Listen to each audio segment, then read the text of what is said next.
اب ذرا یہ بتائیے فائنلی او آئی سی کا جو کردار ہے، اوہ آئی سی جسے میں کہتا ہوں، اس کی کمزور پالیسیز کے بارے میں ذرا بتائیے، اور خاص طور پہ پاکستان کی تو بات ہوئی لیکن ذرا امہ کی بھی بات کرتے ہیں کہ امہ ہماری کہاں سوئی ہوئی ہے صاحب، کہ امہ کا جو کردار ہونا چاہیے وہ ہمیں کہیں نظر نہیں آتا، بتائیے۔ دیکھیں جتنی بھی بادشاہت ہے عرب ممالک کے اندر اور جتنی بھی ان کی آپ کو معلوم ہے ڈکٹیٹرشپ ہے،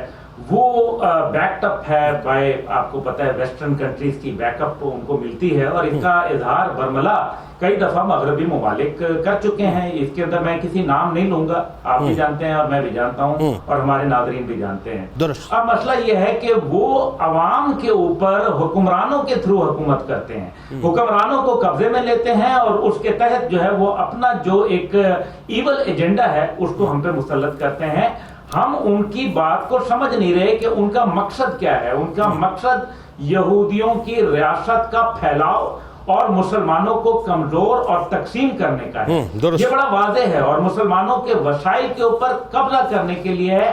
اس ٹائم پہ مسلمانوں کو نظریاتی اور جغرافیائی حدود کا خطرہ ہے، بالخصوص پاکستان کو۔ پاکستان کے نظریے کو جو ہے وہ آپ کہہ سکتے ہیں کہ اس کو کنفیوژن کا شکار کیا جا رہا ہے۔ نتیجہ یہ نکل رہا ہے کہ آج کچھ نام نہاد صحافی جو ہیں وہ ٹی وی پہ اب سے کچھ عرصہ پہلے اسرائیل کے حق میں گانے گا رہے تھے اور بتا رہے تھے کہ کس طریقے سے معیشت جو ہے وہ بہتر ہو سکتی ہے۔ خدا کے لیے معیشت کی وجہ سے قومیں زندہ نہیں رہا کرتی ہیں، غیرت اور حمیت کی بنیاد کے اوپر قومیں زندہ رہتی ہیں۔ کبھی پیسہ جو ہے وہ قوموں کو زندہ نہیں رکھتا، قومیں بے حمیت ہو کے ختم ہو جائے کرتی ہیں۔ سر او آئی سی کا بتائیں۔ افواج پاکستان کا ذکر کیا، میں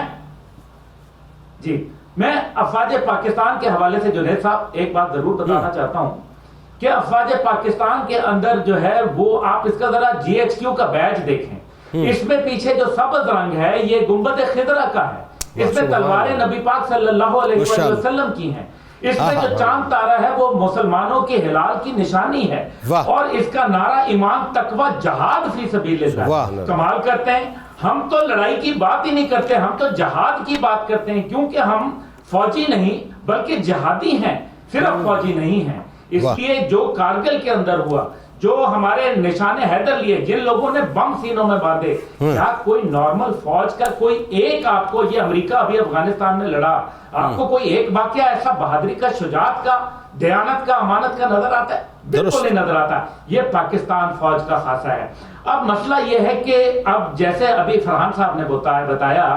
کہ جب وار ہوئی تو اس کے اندر سیریا کے اندر پاکستانی پائلٹس جو ہے وہ آج بھی سیریا کے اندر کتابوں میں ہیرو کے طور پہ پڑھائے جاتے ہیں۔ کمال یہ ہے کہ پاکستان ان کے ساتھ جو ہے 36 کا آنکڑا ہے،